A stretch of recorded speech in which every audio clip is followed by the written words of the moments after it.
You're still basking in the glory of the Philadelphia Eagles winning the Super Bowl.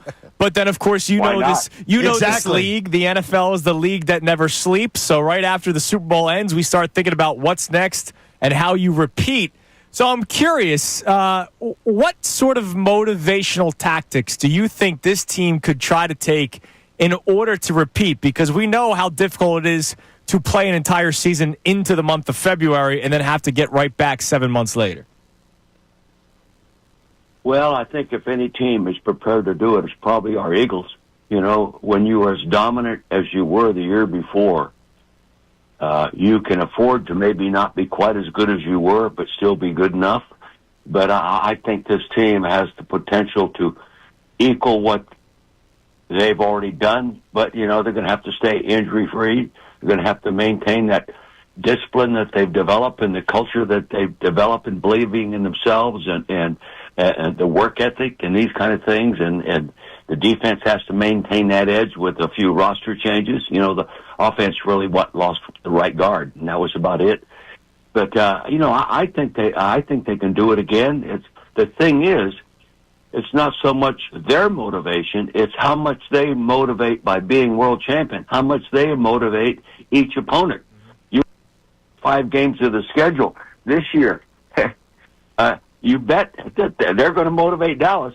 You know, they're going to motivate Kansas City. They're going to motivate the Chargers, and they're going to motivate Tampa Bay. They're going to motivate Denver, you know, because of their stature in the league. And that's just the way it is. But I believe we are in a position to at least compete for the same status we had last year and maybe even repeat it, yeah. Coach, trying to repeat, is it better to have a really, really young team that has already won and it tasted that success, or can that sometimes be something that intoxicates young players to where they maybe take their eye off the ball because the success came too early? I think it's the coach's job to make sure that, like the statement you used, that to not take the eye off the ball. The coaches know their players real well, and they know what they can do well, and they know what they need to improve on. And I believe that the caliber of staff that Nick has put together, the Fangio and staff and those guys, they will know what each player has to improve on to be better than they were. And practices, especially with the number of coaches they have, will be designed to help these guys get a little bit better. But they're going to have to be, because everybody they play, as I've already said, is going to be more motivated this year than ever before. You mentioned play against them. Yeah. You mentioned that the Eagles have everybody coming back on offense except for right guard. How much does that help a first-time play caller in Kevin Patullo having that sort of continuity? Well, you know, number one, talent makes a difference in winning and losing. There are no teams in the NFL are poorly coached, okay? And the teams that have the best talent are consistently the most consistent team in competing for the playoffs and then on into the Super Bowl. And there probably was not a more talented team in football than the Eagles last year. To me, the Eagle team was the best team in the history of the Eagle organization. And I think most people agree with me on that. But, you know, getting back, there's so many other variables.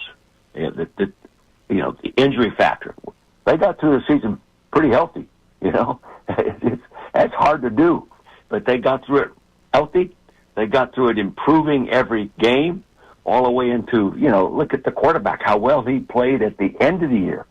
My God, he was an all-pro caliber player in those last games. And you don't lose your ability to do that. Now, the new coordinator, it'll be a test for him to match that. But I think they can improve. Hey, number one, improving the quarterback's efficiency in preventing the sack. You know, there's no way that Jalen Hurts should be rated that poorly in prevention of the sack, and that has to do sometimes with coaching and what they're asking him to do and what they're telling him to do when he's in trouble with the ball and where to go. So I think that's going to be the easiest thing they have to improve the offense. Coach, you know the expression, if it ain't broke, don't fix it.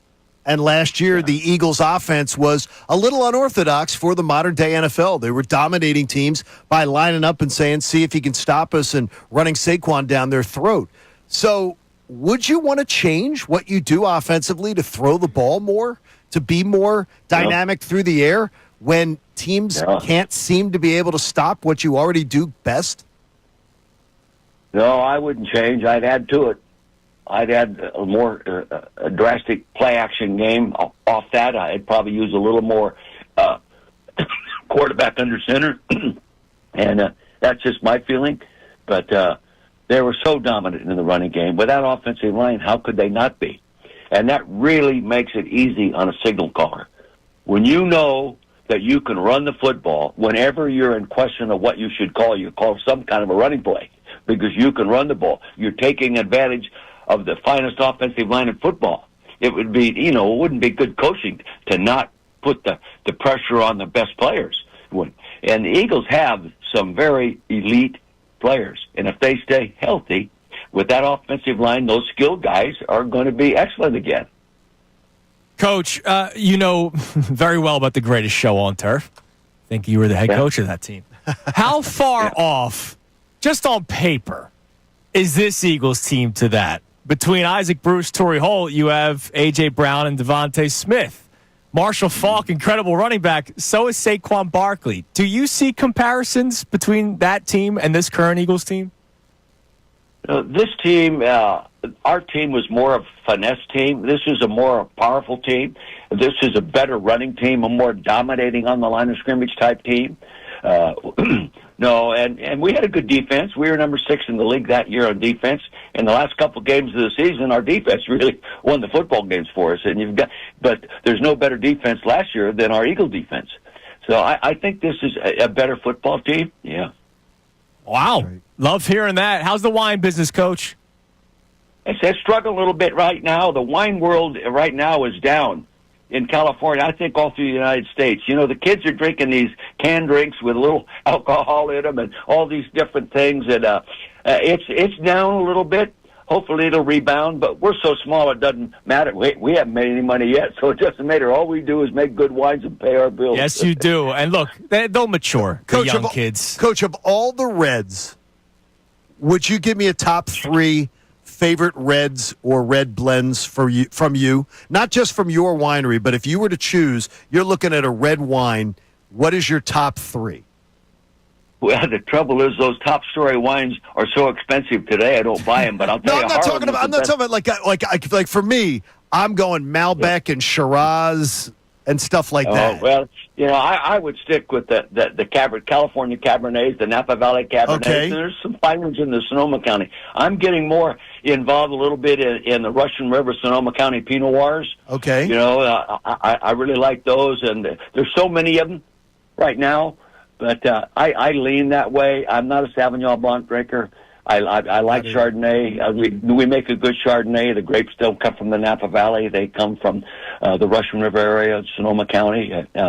So, it's all a matter of taste. Really, it is. Some people like chocolate. Some people like strawberry. And you can like a nice Cabernet and just really say how good it is, and another person drink the same thing and not like it.